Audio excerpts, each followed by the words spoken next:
for example, under my administration, a once feared and powerful regime that relentlessly attacked America has finally been toppled. Their former leaders have been removed, and they're now being run by a gay dictator facing internal divisions. I won 3 times. Now I'm going to do it again. So we've hit Iran very hard. Their Navy is gone. Their Air Force is gone. 250 jets, no longer. 159 boats, good boats. In fact, I said, why the hell didn't we keep them? We could have used them. But 159, but all at the bottom of the sea. They have no radar. They have very few drones left, despite what you see. And every once in a while, they're going to set some things up, but they don't have much left. And by the way, they are talking to us right now. They'd love to make a deal. I don't think they're ready to. I don't think it's time yet, but I'm willing to listen. But they cannot have a nuclear weapon. We don't want to see Washington, D.C., or any of our cities, or Israel, or frankly, the Middle East, destroyed with a nuclear weapon, because I know the power of nuclear weapons. I have to say that we're having an amazing load of accomplishments that the media never talks about. For example, under my administration, a once feared and powerful regime that relentlessly attacked America has finally been toppled. Their former leaders have been removed, and they're now being run by a gay dictator facing internal divisions. But I, for one, wish Barry Weiss all the best at CBS News. She's a wonderful woman. Most of the press lives here in Washington, D.C., and you should be thankful for me for what my administration and I have done to make our nation's capital, which was one of the most dangerous and unsafe cities anywhere in the world, one of the safest cities in the United States. Crime is down 88%, and our capital is shining again with 62 monuments, statues, water fountains looking more beautiful. The graffiti's all gone. The tents are all moved out of the parks. The fences are all done. Our capital looks like it's really in good shape. And people coming here, people in the White House, they work in the White House, they all say, young women, young guys walk up. They say, thank you, sir. 2 years ago, we lived in a dangerous city. We lived in a city where 150 people were killed a year. And now we have almost a crime-free city. Our National Guard has done an incredible job, and we've removed over 5,000 career criminals. You know, we removed, there's one stat, I think it's a great stat. It's to me, it's fantastic.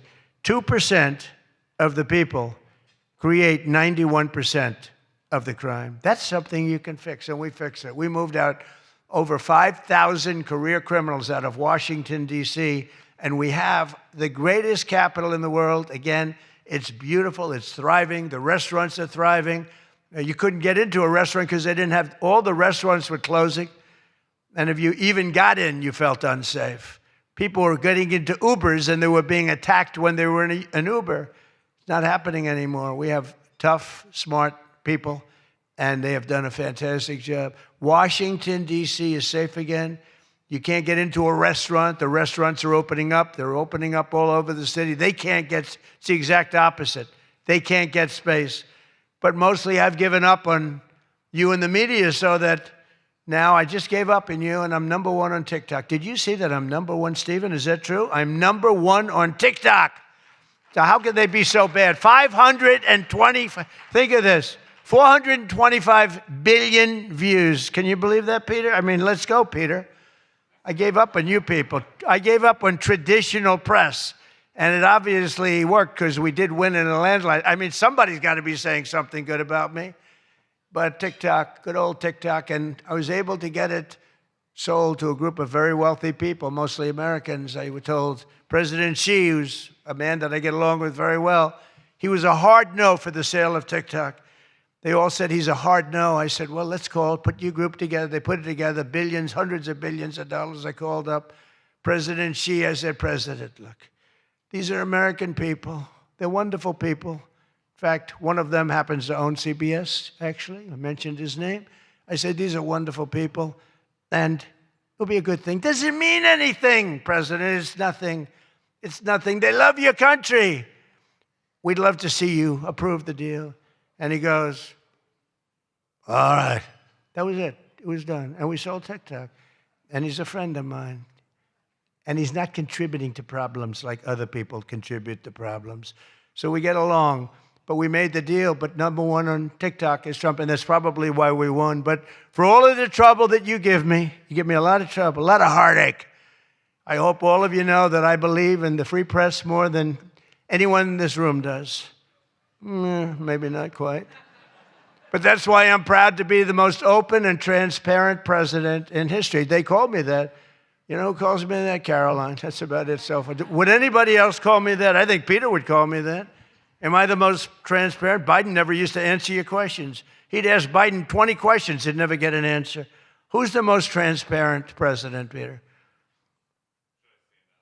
Who? I look at him. It's the first time he's tongue-tied. I cannot believe it. Oh, he's not going to be happy tomorrow.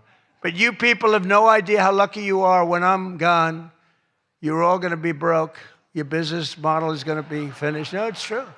When I'm not around, you're going to be broke. There's not going to be anybody to report on. Nobody gives a damn about anybody else.